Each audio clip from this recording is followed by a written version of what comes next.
Welcome everyone to the Vol Bros. We are two Vol Bros who are actually bros. I'm Evan. I almost said I'm Rustin. No, I'm not Rustin. I'm Evan. This is my brother Rustin, and we are the Vol Bros. And it's the Orange Bowl week, baby. It's the Orange Bowl week. Friday night, 8:00. And so we're previewing that game tonight. We are live on 3 separate platforms: YouTube, Twitter, and Facebook. And we're gonna do a little something different tonight. We're doing something new. So I'm going to put in the comments right now on all 3 platforms. You can watch me do it live here. We are putting a link. If you would like to join us on screen, you can do that by clicking on the link and you'll go backstage. I'll see you join and then we'll bring you on. Now, one caveat to that. This is a family show. And so we're going to make sure it stays a family show. Just like on live radio, the producer on live radio constantly has his finger on that button. Man, if somebody starts saying something they shouldn't, they hit it, So same thing here. I'll have my finger on the button. And if I need to, you may be excused from the show, depending on what's being said. So you're probably sitting there thinking right off the bat, man, I love the shirt that Evan has on. And I totally agree. It's an awesome shirt. You too can be the owner of this shirt at thevolbros.com. You'll notice it's a short sleeve version. I got the long sleeve version on. And today we released a new design. Boom. Look at that. Ooh, look at that shirt right there. That's a nice looking hoodie. Go Big Orange just in time for the Orange Bowl. So unless you do like super rush shipping, I don't think you'll get it by the Orange Bowl. But that brand new shirt design released today. We'd love for you to go to thevolbros.com and check that out.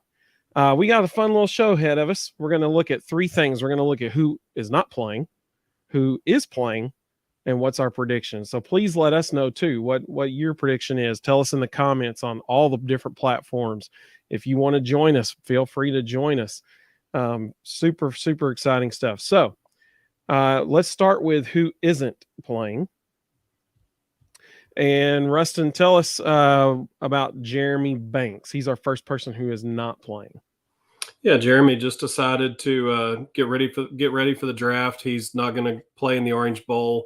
I believe he will play in the Senior Bowl or the Reese's Shrine Bowl, whichever one he chose. But he and it's probably the best decision. He needs to get ready for the draft. If he has a good showing at the All-Star games, has a good showing at Pro Day, he could potentially jump up into that 4th round-ish conversation. And 4th round is really good money. I would say right now he's probably sitting about 6th or 7th round. But he does have an opportunity to improve that stock. And so I think he made the right decision in not playing. I hate that he's not playing because the one game this year he didn't play, we looked awful. So that's not overwhelmingly positive. But he probably made the right decision. Well, and that's something that you just mentioned that's very important to consider because the defense certainly did look different when he was not on the field. Yeah. And so obviously that was a South Carolina game for anybody who may not know. But that's a serious thing to consider. When you go back and you watch the Alabama game in particular, Jeremy Banks was huge. I mean, he was getting in Bryce Young's face all night. That's a blow. I mean, that hurts. Obviously, Jalin Hyatt not playing, that hurts. I mean, my goodness, you got the Blitnikoff winner. If he's not playing, that can't not hurt. What do you think? I fully expected Jalin not to play. I mean, I trust this coaching staff. They've had almost a month to prepare for this game without Jalin and Cedric. So I'm not overly concerned about that. I think it's a ripe opportunity for Brew to assert himself for the Blitnikoff next year. I think we'll probably see a pretty strong game from Ramel. My biggest question mark is Squirrel White. If you've watched the last couple of times that Joe Milton's been at quarterback, Squirrel White seems to always be the target. And that's because defenses are saying, we're not going to let Brew and whoever the other split end is hurt us. You're going to have to beat us with Squirrel White. So Joe Milton's read has consistently been squirrels one-on-one, squirrels open. So I think Friday night's going to come down a lot to how well Squirrel plays. Yeah, and several times he's thrown deep balls to him just because Squirrel's faster than people. He Yeah. outruns them, just like Jalin Hyatt. So Squirrel But will again, be a big that's his big read. factor. He's seeing the safeties creeping out to double cover the outside, and he's getting one-on-one coverage with usually a nickel back on Squirrel somewhere in the slot, either running a post or a corner. And so that's his read. It's his only one-on-one look. My guy's potentially faster. That's where I'm going. And I think we'll see a lot of that Friday. And then our last person who's not playing this Friday night is Cedric Tillman, which no surprise here. My goodness, he hadn't played probably half the season or more now. Yeah. And so we wish him health. We wish that, he's able to use his time to get everything straightened out and his leg and that he's 100% going in the combine and because he has a potential to make a whole lot of money in this draft. So let's move on. I guess what's more important, who is playing? These are the folks who will be on the field. And in my opinion, the second most important person on this list is Byron Young. Tell us about Byron, his decision to play. We need Byron to have a good night. If you look back at that South Carolina game, our biggest issue was when Jeremy Banks wasn't on the field, our pass rush was non-existent. It just completely disappeared. And that's my biggest fear for Friday is if he's not out there, somebody has to be the guy to replace that pass rush. Byron could be that guy. I'm hoping that Aaron Beasley and Jawan Mitchell have had a month to recover. They come out healthy, fast, ready, and one of them becomes that guy. Jawan Mitchell, when he was at Texas, he was a pass rush specialist. That was his deal. And we really haven't seen that in his entire time in Knoxville. So I'm hoping that they put him in Jeremy's role Friday night, that they send him quite a bit and start getting him back in the mentality of I'm a pass rush guy. That's what I'm here for. Because somehow we've got to generate a rush. I've said this before. I haven't been overwhelmed with how our defensive line has played this year. Against the run, they've done a fantastic job. But against the pass, I haven't been overly impressed with the pass rush we've gotten consistently. So if Jawan can be the guy to supply that, if Byron Young can have a huge night and supply that, somebody's got to step up and replace that void. Well, and you make an excellent point about health. As we all know, about the last month of the season, our secondary was totally depleted because of injuries and other health issues. So let's hope that, this Friday night we see way more of our secondary than we have in over a month of gameplay. Yeah. So let's hope that we get a lot of them back for this Friday night. Now, this next person who is playing, in my opinion, is the most important person on this list, and that's Darnell Wright. Clemson's calling card every year, especially this year, has been their defensive line. If Tennessee can, control their defensive front, that's a huge, huge advantage in this game if they can do that. That guy right there is one of the main reasons why there's reason for optimism if you're a Tennessee fan going up against this Clemson defensive line. Darnell Wright, man, this you want to talk about a money-making game? This is and he knows that. I guarantee you that's why he's playing, because he sees an opportunity to prove against, he's already done it against Alabama. He's already done it against LSU. This is another opportunity to prove that he is a dominant offensive lineman that should be drafted very high in this draft. This is his chance to show all the scouts, and I think he knows that. Yeah, the similarities between this game and last year's bowl game are starting to get a little eerie. Last year, Purdue's best defensive end opted out. This year, Clemson's best defensive end, Miles Murphy, opted out. Last year, Clemson's Purdue's top linebacker, who was going into the NFL draft, opted out. This year, Clemson's number 2 linebacker, who's the only draft eligible linebacker they have, has opted out.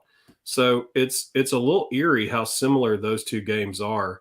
Obviously, Clemson, if you look at the last 4 recruiting classes, Clemson's talent level is exponentially higher than Tennessee's, which is really interesting when you look at how the season went for both of them.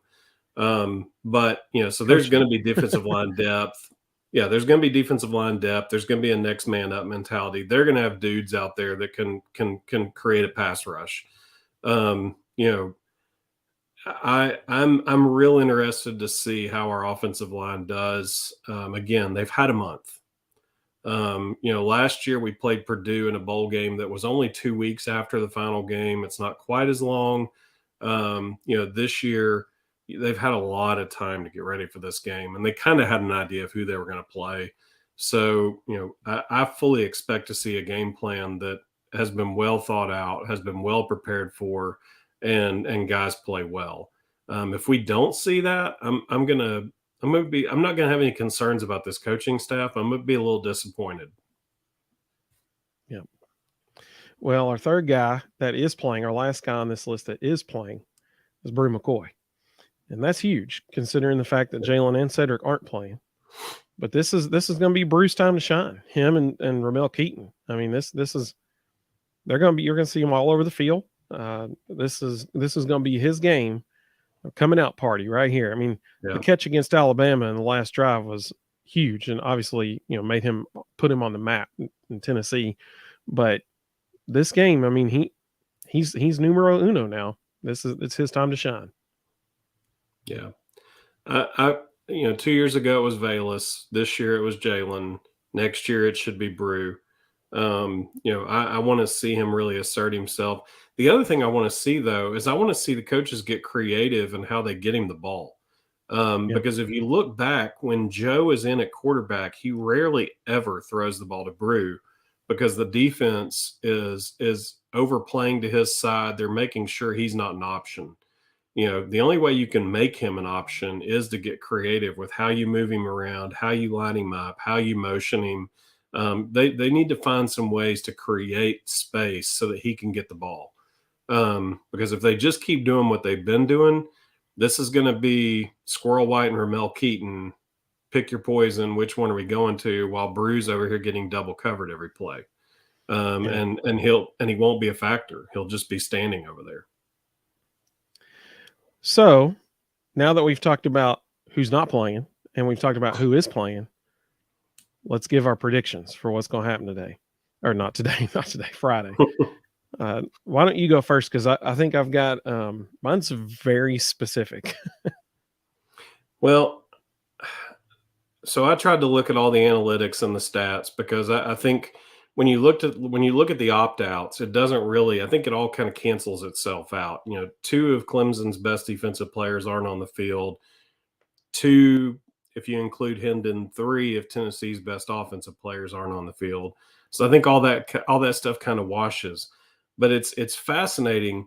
Clemson's a 5.5-point favorite. So here's a stat that people haven't really been talking about that I think is really, really important. This year against the spread, Clemson is 7-6. Tennessee is 9-3 against the spread this year. But here's what's more important about that. They're 4-1 against the spread when they're underdogs. So the only game they lost this year where they were an underdog was Georgia against the spread. So you're telling me there's a chance. I think it's fascinating that when you look at those numbers, but then you look that Vegas has Clemson as a 5.5-point favorite. Those numbers against the spread don't translate to Clemson being a 5.5-point favorite. So I think those things kind of wash out. When you look at the guys who are missing, I think those things kind of wash out. When you look at overall team groupings, Tennessee's right now #1 offense in America. Clemson's number 53. So Clemson's 52 spots behind them on offense, and they're playing a quarterback who's only getting his second start ever. So odds are he's probably not going to be as great as he was in the first one because, nerves set in. You start coming to the realization of, okay, now I'm the man. And people have had time to game plan for you. Right. Well, and he's been listening to the hype. Everybody's been talking about Cade Klubnik for a month now. And, they're almost deeming him the savior of Clemson. When you look at the defensive side of the ball, Clemson's number 25 nationally. Tennessee right now is number 86, which with Jeremy Banks not playing, that's a little concerning. So I think those numbers are probably why Vegas gave the edge to Clemson. But I think it comes down to Joe Milton. I think Cade Klubnik's going to do his thing. Will Shipley concerns me. We haven't done a great job against running backs that are downhill runners. I think it's going to be a back and forth game. I think it's probably going to come down to who has the ball last. And I think I think this is going to be Joe's coming out party. He's listened to a lot of crap for a long time. Yeah. And I would love to see him come out and respond. The biggest issue we have is depth at quarterback. I don't know if they'll fully open up the whole playbook because we don't know if Taven Jackson's fully healthy. Right. I think it's real interesting that Nico made the trip.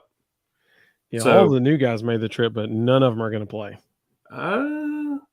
I think Nico's there for an emergency. I think they're probably fast tracking that playbook with him. It would have to be a major emergency. Because if Joe goes down, you try Taven and it doesn't work. Are you going with Gaston Moore? If Nico's standing on the sideline? I just don't see him putting Nico in that early. It's not a tough system. I guarantee he knows a few things. I'll be interested to see if he dresses. It's going to be interesting. Gaston Moore can sling it around a little bit. He's pretty good. He can throw it pretty good. He can, but if you're Josh Heupel and you're standing there and Nico's standing over here and he knows 5 plays, his 5 plays might be better than a whole playbook of Gaston Moore. That's true. That's true. I'll be curious to see what happens. Again, who knows? Nico may be number 2. Taven Jackson may get down there and start practicing, and they go, nope, it's not going to happen. It's going to be interesting to see how that shakes out. Well, hopefully it doesn't make it to that point, and Joe can just dominate and do well. Hopefully that's what I hope Taven's fully healthy. I mean, this would be the ideal situation, that Taven is fully healthy, he's ready to go, and they feel comfortable giving Joe the whole playbook. Because that's when he's really effective. Like when they can run some design quarterback runs with Jalin Wright as a lead blocker and Joe gets to lower his shoulder and go just plow people, that's when he gets really effective.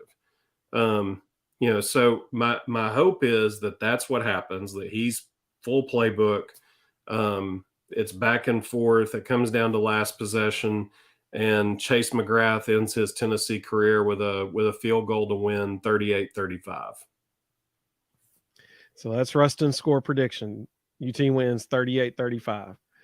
And I think that's an excellent prediction. I really do. It's very, very close to mine. So here's my thoughts on this game. I am nervous as all get out about this game.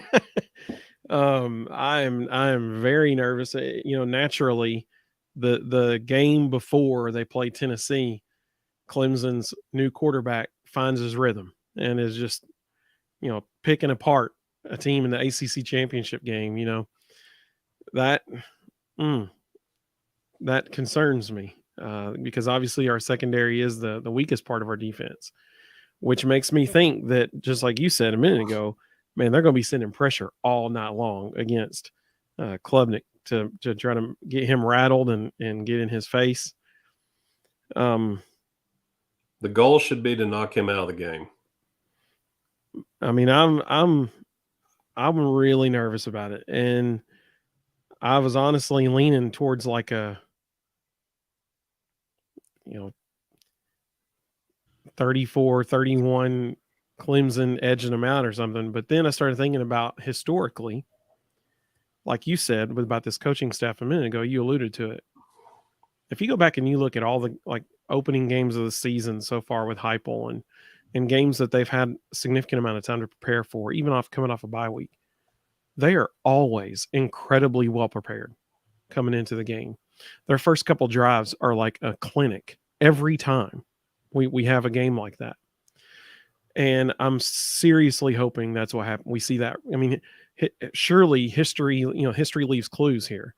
And I'm hoping that is what we see Friday night. And because if we look at historically how they've performed, that is what we'll see Friday night. They are always so well prepared going into games that they've had significant amount of time to prepare for. With that being said, that gives me much more confidence in Tennessee. The fact that they're in Tennessee's entire starting offensive line will be playing against Clemson's defensive line, that gives me confidence when looking at Tennessee. So here's what I think is going to happen, because I don't think we're going to slow down their passing game very much. I think it's going to be like a 34-31 game. Tennessee's going to, like you said, whoever has the ball last, Tennessee's going to get the ball, and they're going to kick a field goal to tie it, send it into overtime as time expires. And then in overtime, each team is not going to be able to stop the other one. And so at the end of the first overtime, it's going to be 41-41, and we're going into the second overtime when you have to go for two. And I think Tennessee stops them when they go for two in the second overtime, and Tennessee converts because they're going to run the shovel pass with Princeton Fant like they do every time they're in. Well, maybe not, because now that everybody knows. I was about to say that's a little too telling. And so I think double overtime thriller. The Vols edge them out 49-47 after kicking a game-tying field goal at the end of regulation to send it into the first overtime. I think that's what's going to happen. If you are watching this right now, we would love to hear your prediction. Please, let us know in the comments, whether that's on Twitter, Facebook, YouTube. Let us know in the comments what your prediction is, and we'll be happy to show it on the screen here. If you'd like to join us real quick on screen, you're welcome to do that. There's a joining link in the comments. But we got a few people watching right now, so I'm going to give them a chance to put in their prediction before we sign off here, just in case they want to. But we so appreciate everybody watching this. We would so appreciate if you share our podcast with people. Like I say, we're a pretty new podcast. We just started in November. And so we would love it if you'd help us get the word out there. If you would like and subscribe to our channel, that would be amazing. We've had an explosion in subscribers over the past couple weeks, which has been phenomenal. We're up over 400 now. That is so exciting. Thank you all so much for subscribing to our channel. But even if you're watching this on a replay, we can still interact with us then too, because we do monitor all these things for comments. And so if you were to let us know your prediction later, we'd love to hear it then too, and we can reply back and communicate with you then too. But I don't think we're going to have anybody popping their comment on here, or their prediction on here. But that's okay. We appreciate everybody watching. And like I said, let text a buddy, man. Hey, text a buddy. Let them know about the Vol Bros. Rustin, as always, thank you so much for your insight. You were certainly the brains. Two quick things. Oh, go ahead. Shout out to Kelly Harper. Lady Vols just beat Wofford by 40. To anybody just looking at a box score, that looks like so what, they beat Wofford. That Wofford team's 9-3, and they're pretty good. And the Lady Vols just handled business and just dismantled a very good team. And tomorrow, 5 o'clock, SEC Network, Basketball's open conference schedule against Ole Miss. At Ole Miss. Yep, that's right. So big day tomorrow for the Basketballs. We'll probably talk about that a little bit Friday night. We're going to go live Friday night as well as a reaction show after the Orange Bowl. So we hope everybody joins us in too. And like I said, hey, if you want an awesome looking shirt, woo, buddy, look at that thing, man. That is a good looking shirt. I happen to be wearing the long sleeve version of it right now. It's very good quality. The placement on the shirt is excellent. And a new Go Big Orange design comes in about 7 or 8 different colors. It sure does. You can get it on a sticker. You can get it on a coffee mug. You can get it on a T-shirt, an apron, a cell phone case. Man, all the colors of the rainbow right there. And so tons of different color options for a lot of them. That's at thevolbros.com. So be sure to check that out, and be sure to check us out on Facebook, YouTube, Instagram, and Twitter at the Vol Bros. So we so appreciate everybody joining us. Like I said, leave your score prediction in the comments if you'd like to. And even if after this is over, we can come back and check it out then too. So We hope everybody has a great evening. And we look forward to seeing everybody after a big Orange win on Friday night right here at the Vol Bros.